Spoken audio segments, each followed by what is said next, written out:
This is a University of Otago podcast. Kia ora everyone, my name is Charles. I'm a PhD over in the zoology department, and I'm going to be chairing this session of the Bite-Sized Science for the International Science Theatre Festival. For this session, we have Belinda Cridge, who's going to be talking about are Swedes killing cows, and she's from the toxicology, so she'll be running us through a quick 10-minute rundown of what she's been up to. Cool, up to you. No, hang on. Yes, it's kicked in. Okay, so we're supposed to have our students with us today. So my student is Ian. He had something come up at the last minute, so he's going to be here via video link only. So what I'm going to do is I'm going to talk about a little bit about toxicology, because you don't hear about it very often, so you may not know too much about it. And then Ian is going to tell you about our actual research. So as Rose was saying on the mic, we're going to talk about the toxicity of jelly beans. So does anyone want to risk a jelly bean before we start? Just take one. Yeah, wash them around. No, you know, they're not going to risk the toxicity? Sure. What you said. Thank you. Does anyone else need a pre-toxicity jelly bean? I think there might be 2 or 3 going up that way. Going up that way. Alrighty, here we are. Let's just pop the pottle there in case it works its way along. And thanks to food science for the emergency jelly beans. Right, so I'm a toxicologist, and so as I said, I'm going to start with just a really brief introduction to what is toxicology. We don't have a lot of toxicologists in New Zealand. Actually, there's about 5 of us, and 2 of them are here at Otago. So what we do is we study poisons. Fantastic, really useful definition. So, what is a poison? Well, actually, that's kind of a hard question to answer, because it's a bit of a balancing act. When we get into real life, what a poison is kind of depends on a whole heap of stuff. And one of the most important things is, yes, we have doses of things that are safe, which is where we normally are. Too much of something, bad for us. Too little of something, bad for us. Okay, so we've got to think about all of those things. So this is the pyramid we work with. Actually, we tend to turn it up the other way and call it an So, we're going to play a quiz. I have to get my official Quizmaster clothing on. No doubting the Quizmaster. Right, official Quizmaster hat. Right, are we ready to play? Is it a poison? Yeah, woohoo! Okay, first one up. Jelly beans. I said I'd talk about the toxicity of jelly beans. Jelly beans. Are jelly beans toxic? You dead? No? Dead? Definitely dead. Up here? No, they still look pretty good in the back row. So, do we think they're poisonous? No, I think they're pretty safe, actually. Let's put them up there. Okay. I gave you 1 jelly bean. What if I gave you 4 jelly beans? Still safe? Yes. Yeah. Okay. You went to Grandma's, and then you went to Grandpa's, and then you went somewhere else, and they all gave you jelly beans? What do we think? No, I think at this point we've got something going on, haven't we? Now, if you were a clinical toxicologist, so this is someone that works in a hospital, what do you think your patient would be experiencing as their symptoms at this point? How would you feel? Nausea and vomiting. You should come do Tox 101. That's the answer to everything. Okay, at this point we've got a sore stomach. That's your body telling you you've reached toxic levels. Okay, we've got a response. So, how much? It's a lot of jelly beans. Okay, about 2.5 kilograms of sugar in a short period of time. So that would be what we would call acute toxicity. I'm not going to go into chronic. I don't want to talk about sugar-free diets, whether sugar's toxic long-term, not going there. But in a short period of time, if you sat down and ate 2.5 kilograms of sugar, you could actually end up in hospital quite quickly. There is such a thing as too little, which is less than a teaspoon a day. Now, I can eat a teaspoon of sugar before I even get out of bed in the morning, so that's not going to be a risk for me. Right, so important toxicology idea number 1, dose makes the poison. The more you take of something, generally the more toxic it will be. Okay? And all things are toxic, so I'm going to take the hat off, if you have enough of them, but for some things we don't think there's any safe levels at all. Okay, so there's actually nothing on that other side. Right, sorry, the kids are seeing me up here and go, what? Okay, number 2, water. Is it toxic? What do we think? Hands up, is it toxic? Yeah, no, water's safe. Drink it every day. Perfectly good. Yeah, okay, bit of both. Okay, let's put in the safe bit for now. Same principle, okay? Actually, even water will kill you if you have enough of it, okay? How much is too much water? Well, it's about 8 litres. Hey, little mate, this is my son Jack. He's going to join us. So if you drink 8 litres, again, we're talking acute toxicity, then 8 litres in one sitting will kill you, and it has been documented, people have done it. Now, second important point. What if you took it by a different route?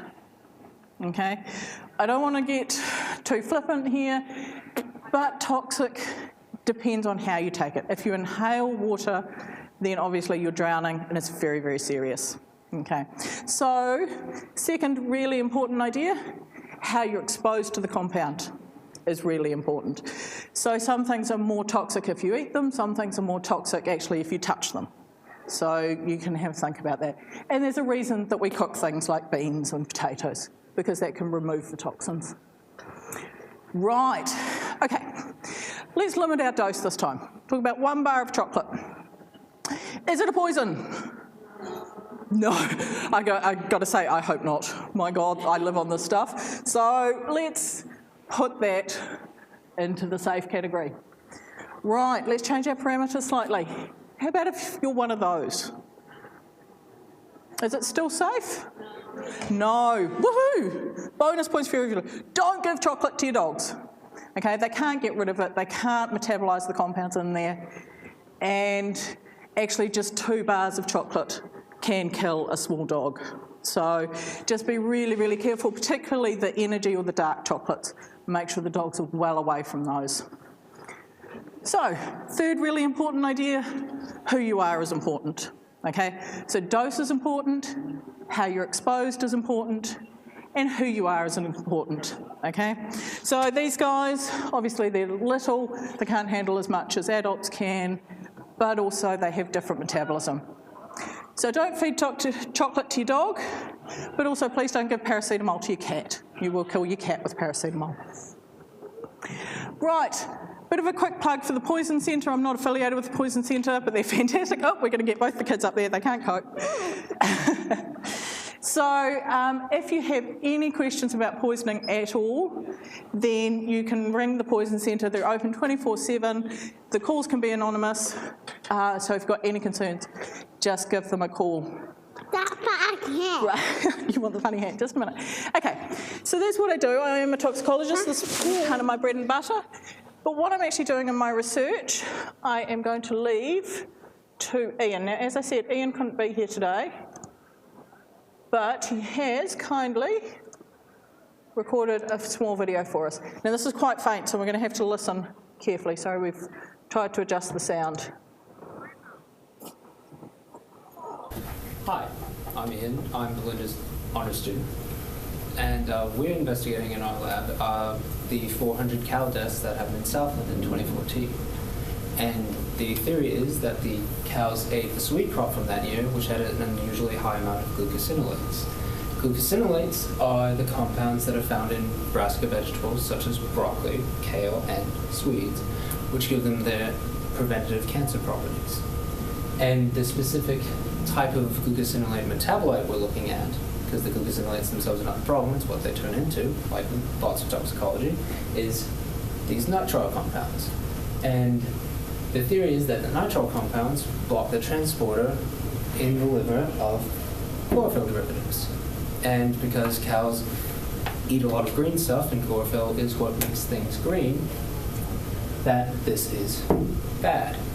Because a high amount of anything and you cannot get it out of the body is bad.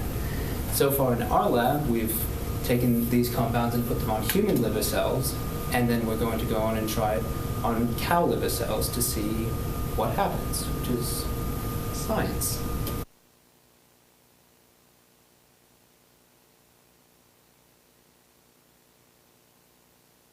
The sound quality there. Oops. It's really pulled out. Just a minute. So what you possibly missed from that is we are working with the Swede crop. So in 2014, there were only over 400 cows that were killed in Southland. So these are dairy cows. They're worth around $3,000 each. And quite mysteriously and unusually, we lost about 400 in a sweep. We also had a lot of toxicity through the whole dairy crop in Southland. And it's a really cool problem from a toxicologist point of view because we've got no idea why. Absolutely none. So as Rose was saying on the mic, we feed Swedes to our cows off-season a lot. And so this is a real problem as to figuring out what happened so that we make sure that it doesn't happen again. Right, with that, I will stop and we can do questions and all that sort of thing. Cheers.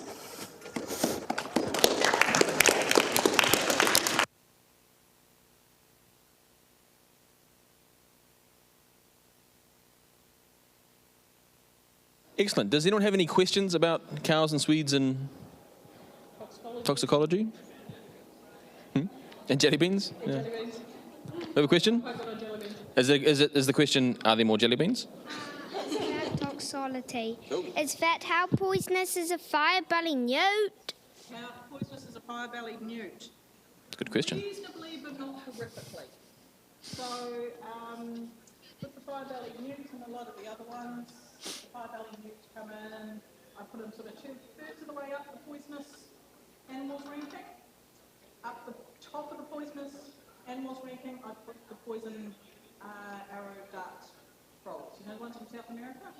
Yeah, but they use, the warriors there used to use them to tip their arrows with. So those ones are probably the most poisonous animal. Do you want to take a guess at the most poisonous thing? What do you think it might be?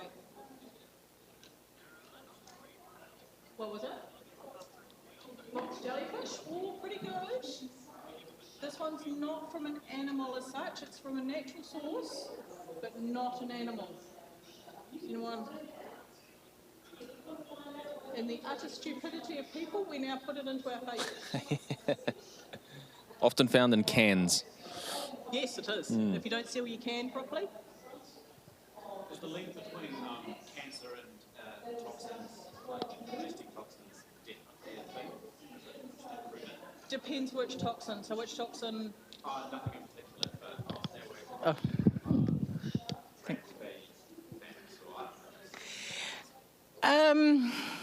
There definitely are toxins that cause cancer. So probably the easiest example off the top of my head is actually barbecue meat. So when you charcoal grill things, you form compounds and they are very definitely carcinogenic. Fortunately, when we char grill meat, they're not in huge doses. So you can eat barbecue, but people that eat barbecued meat frequently are actually at really high risk of those things. But there are definitely things out there, and I just kind of come back to everything in moderation. You know, things are good and things are bad. Well, not really. It's about the dose. People have killed themselves eating carrots. So you just kind of sit there and you go, there's no hope. I'm sorry. How are you guys doing on their toxins? You found me a nice toxic thing yet?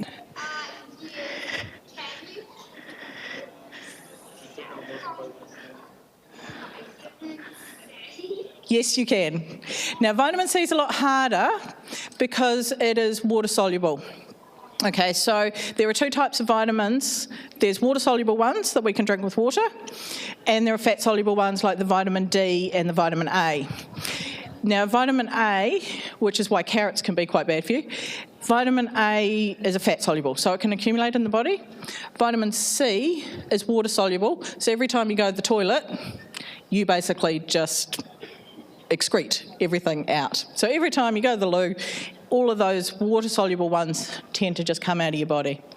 So it's a lot harder to kill yourself with vitamin C, but if you were determined, you could do it. Okay. I mean, think about it. Even water can kill you if you take enough of it. So it's all about how you do it. It's not a challenge. It's not a challenge, no. I should say. Toxicology is not a challenge. It's a useful life skill, but it's not a challenge. The most poisonous thing? Okay, well, we'll keep going with some clues. So we said it's from a natural source, but it's not an animal. We inject it into people's faces. And it's quite often found in cans that aren't sealed properly. Yeah, you're on the right track. Oh, no, but aluminium is in cans and was discovered to be toxic a while ago. So we've actually taken a lot of the aluminium out of cans and we now coat them so the aluminium doesn't come out. But I think we had it here, it was botulinum. So botulinum or Botox tends to be the most toxic thing that we talk about. So it comes from bacteria, and when they were using it in cosmetic surgery and things like that, it's very, very low doses, but is actually extremely toxic. The reason people don't die of it is because we have an antitoxin now. So there is actually very, very good antitoxins there, although they think there might be a new version that's come to light of a botulinum, so that's a bit of a worry. Things changing. Right, we're good? Yeah. I was going to say Tahu's not here, so if you want to keep going with questions, I'm happy to answer, or I can let you go and enjoy the expo. Yep, cool, thanks.